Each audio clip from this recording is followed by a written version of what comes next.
আমার মধ্যে না একটা খুব খারাপ গুণ আছে, যে আমি প্রশ্ন করি। যখন প্রশ্নের উত্তর ঠিকঠাক মতন না পাই, তখন আমি চলে যাই ট্রেসে। আর 2 দিন তো ঠিক মতন ঘুমও পর্যন্ত হয় না। তখন আমি নিজে থেকে উত্তর খুঁজতে থাকি।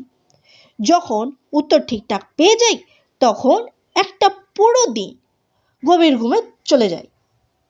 কখনো কখনো তো আমার মা বাবার ট্রেসে চলে আসে যে এ বেঁচে আছে নাকি মরে গেছে আমার ঘুম দেখে। মা তো কখনো কখনো বলে, তুই তো নিজের কুয়োতে ঝাঁপ দিবি, তার সঙ্গে পরিবারকেও নিয়ে ঝাঁপ দেওয়ার প্ল্যান রয়েছে নাকি? এরকম আমার মধ্যে এরকম গুণগুলো রয়েছে। এমন গুণ যে পরিবারদেরকে নিয়েও ডুববো। এরকম গুণ আর 4-5টা লোকের মধ্যে না হয় ভাই, আর না হয়।